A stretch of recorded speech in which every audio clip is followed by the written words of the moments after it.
Long before stories belonged to everyone, stories belonged to one person, and that person was the sky. This is the tale of how a small spider climbed up and took the stories down and gave them from his 8 thin hands to the rest of us. In the lands of the Akan people in West Africa, in what is today Ghana and the Ivory Coast, there is a tradition older than most empires. Before any storyteller begins a tale, they say a single phrase. It is a kind of permission, a kind of greeting. It is also a kind of warning, though we will get to the warning later.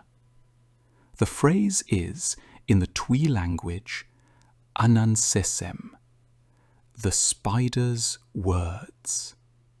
And every story that follows that phrase, no matter who tells it, no matter what country it is told in, no matter how old or how new, every one of those stories is understood to belong in some old and undying way to a small spider named Anansi. Tonight, I'm going to tell you how that came to be. In the beginning, the world had no stories. This is harder to imagine than you might think. Try for a moment a world in which no one has ever said, "Let me tell you what happened to me yesterday." A world in which no one has ever said, "Once, long ago." A world in which no parent has ever told a child, "Here is a story to help you fall asleep." In that world, life still went on. People still worked, people still loved each other, people still grieved. But when they did these things, they did them alone, because nothing connected one person's life to another's, except the moment they were sharing right then. When you have no stories, you have no ancestors. When you have no stories, you have no example. When you have no stories, you cannot give a piece of yourself to a person you will never meet.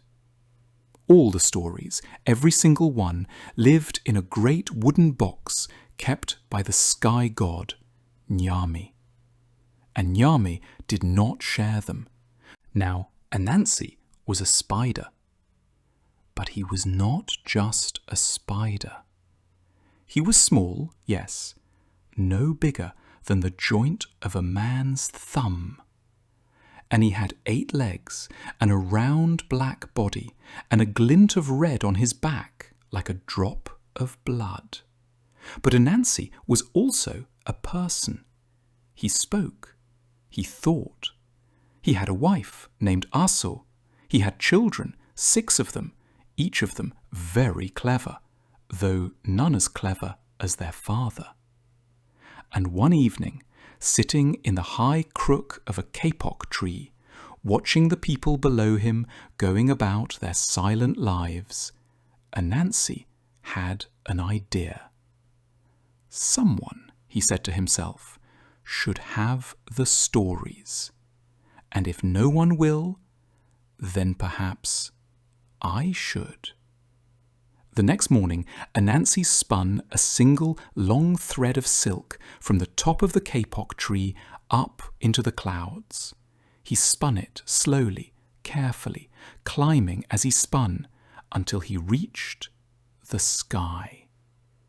And the sky god Nyame was sitting on a great carved stool beside a great wooden box. And Anansi crawled up onto the stool and politely cleared his throat. "Great sky god," said Anansi, "I have come to buy the box of stories." Nyame looked down at him, at the small black spider with the drop of red on his back. And Nyame laughed.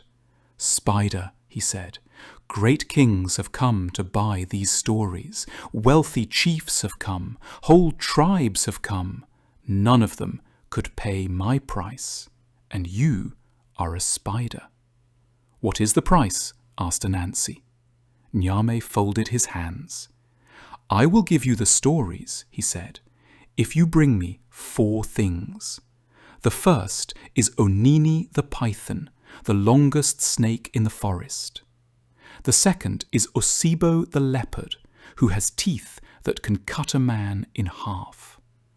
The third is Moboro, the swarm of hornets that no one has ever counted. The fourth is Moacha, the unseen fairy, who has not been seen by a single living person in the history of the world. Bring me all 4, said Nyame, alive and bound, and the stories are yours. Anansi bowed politely. I will return, he said, and he climbed back down his silk thread to the forest. At the bottom of the thread, his wife Aso was waiting for him. Well, she said, I have to catch a python, a leopard, a swarm of hornets, and a fairy that no one has ever seen, said Anansi. That is impossible, said Aso. I know, said Anansi, which is why no one else has done it. But Aso, none of those people were us. The first task was Onini the python, the longest snake in the forest. Anansi went to the river where Onini lived. He cut a long, straight branch from a palm tree. He walked along the riverbank, carrying the branch, muttering loudly to himself. He muttered just loudly enough for any python lying along the bank to hear him perfectly clearly. My wife is wrong, Anansi muttered. My wife is so wrong. I told her that Onini the python is longer than this palm branch, but she insists that he is shorter. She is wrong. She is very, very wrong. But I cannot prove it. From the shadows of the riverbank, Onini the python lifted his enormous head. I am not shorter than that branch, said Onini. Forgive me, great snake, said Anansi, bowing low. Then let me measure you. Lie alongside the branch, and I will see who is right, and I will go home and tell my wife. Onini, who was vain, as all very long things are vain, stretched himself out along the branch. To make sure you do not slip, said Anansi, let me just tie you to the branch, very gently at every joint. And Onini, flattered by the attention, permitted it. When Anansi had bound Onini head to tail along the entire length of the palm branch, when Onini could no longer move so much as a single coil, Anansi looked up at the sky and called out, Onini, you are longer than the branch. My wife was wrong, and so were you. And he carried the bound python, all of him, up the silk thread to Nyame in the sky. The second task, though perhaps Anansi was now doing them out of order, was Moboro, the swarm of hornets. Anansi went into the forest carrying 2 things, a large hollowed-out gourd and a great clay jar full of fresh water. He found the hornet's nest hanging high in a tree. He poured a little of the water on the ground beneath the nest. He poured a little of the water on the leaves above the nest. And then he held the gourd up beneath the nest. And he called up to the hornets, Friends, the rain is starting. The clouds are angry. Quickly, fly inside the gourd before your wings are soaked and you can no longer fly at all. The hornets, who had felt the falling water on their leaves and on the ground, believed that the great rain had begun. And the hornets, who have always been afraid of rain, of all the things in the forest, only rain can kill them, flew, every single one of them, into the dry, safe darkness of the gourd. Anansi placed his palm across the mouth of the gourd. He plugged it with leaves. He plugged it with mud. He plugged it with silk. And the hornets, all of them, every single one, more than anyone had ever counted, were bound inside a single gourd. Anansi carried them, humming softly, up his thread to the sky. The third task was Osebo the leopard, the fastest, most beautiful, most dangerous creature in the forest. Many had tried to catch the leopard, and many had been killed. Anansi knew this. So Anansi did not try to fight the leopard. Instead, on the path that the leopard walked every evening on his way to the river, Anansi dug a deep pit, as deep as the height of 3 tall men standing on each other's shoulders. He covered the pit with thin branches. He covered the branches with leaves. He covered the leaves with dust. That evening, Osebo the leopard came down the path. He stepped where he always stepped, and the thin branches gave way beneath his weight. The leopard fell down and down all the way to the bottom of the pit. When Anansi came to the edge of the pit and looked down, Osebo was furious. "Spider, get me out of here at once!" "I am very sorry, great leopard," said Anansi, "but the pit is very deep and I am very small. I cannot lift you out." "Then drop down a vine," growled Osebo, "and I will climb it." "I will," said Anansi, "but first, so that you do not fall again when you reach the top, for the edges of the pit are crumbling, let me tie a rope around your tail and your neck and your great strong legs, so that when you climb out, I can steady you." Osebo, who was now thirsty and exhausted and frightened, agreed. And by the time Osebo had been tied at the tail, at the neck, at all 4 legs, and at every other joint that Anansi could find, the leopard could no longer move at all. Anansi did not pull him out. He did not need to. He simply climbed down beside him, picked him up like a great striped sack, and carried him up the silk thread to Niame. The 4th task was Mwasha, the unseen fairy, the hardest of all. Because Mwasha had never been seen, not by anyone, not in any village, not in any age. You cannot trap something you cannot see. You cannot bargain with something you cannot find. But Anansi went home to Asho, and Asho, who was as clever as he was, said, "Husband, the trouble is not that no one can find her. The trouble is that no one knows what she likes." So Anansi carved a small wooden doll. He carved it carefully so that it looked almost like a real child. He coated the doll in fresh, sticky tree sap so that anything touching it would stick fast. He took the doll into the deep forest to a clearing where it was said that small, unseen creatures sometimes gathered when there were no people around. He set the doll down on a flat rock. In the doll's lap, he placed a small wooden bowl. In the bowl, he placed a hot mash of yam and palm oil, the favourite food of all small creatures in the forest. Then Anansi hid in the bushes and waited.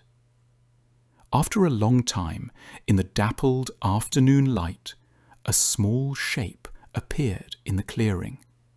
At first, it was only a shimmer. Then it was an outline.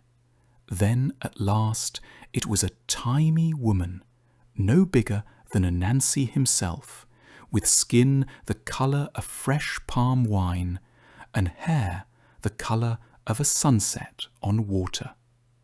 Mawasha, the unseen fairy. Mawasha bent toward the bowl. She tasted the yam mash. She tasted it again. She said, "Thank you, child," to the wooden doll. The doll, of course, did not answer. "Thank you," Mawasha said again. The doll did not move. "It is rude not to answer when one is thanked," said Mawasha, and she slapped the doll. Her hand stuck fast to the doll's cheek. "Let me go," she cried, and she struck the doll with her other hand. Her other hand stuck too. She kicked the doll. Her foot stuck. She struck the doll with her other foot. All 4 limbs were now stuck to the sap-covered child. And from the bushes, Anansi walked out carrying a silken cord.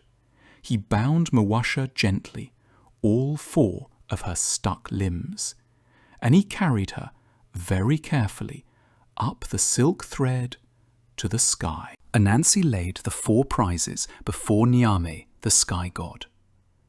The bound python, the gourd of hornets, the roped leopard, the unseen fairy. Nyame looked at them for a long time.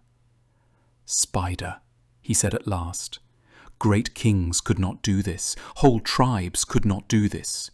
You alone, with the help of your wife and your own small, clever mind, have done what was thought impossible." "And so," said Anansi. Nyame stood up from his great stool. He opened the wooden box. Inside, packed like grains of rice, were all the stories of the world.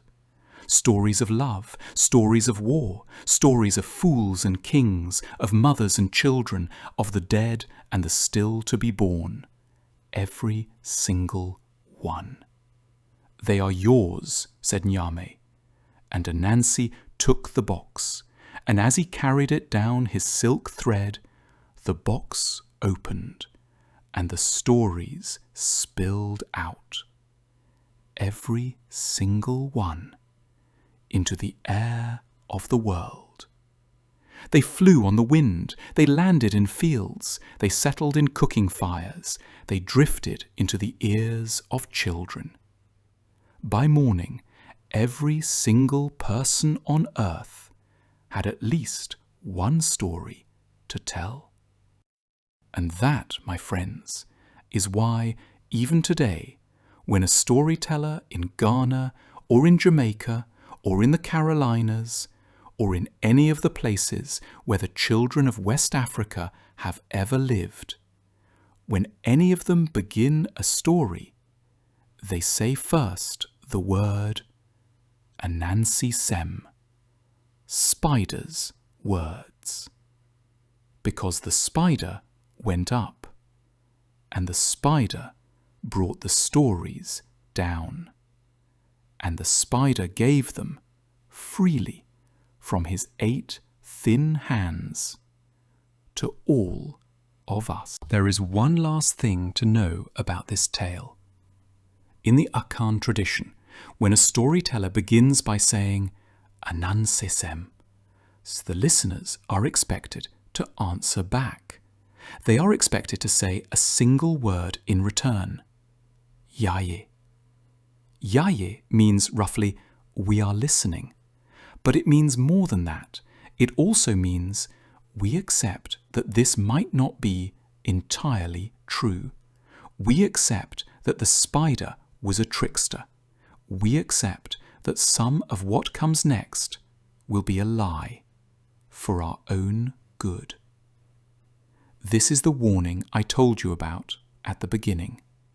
Every story you have ever been told, every story I have ever told you, every story you yourself have ever told someone you loved, every single one of them came down from the sky in the hands of a spider, a clever spider, a bargaining spider, a spider who once caught a python with a palm branch, and a leopard with a hole in the ground, and an unseen fairy with a doll dipped in tree sap. Trust the stories, listen to them, pass them on, but never forget who brought them down. Anansi. And the right answer, friend, is Yaye.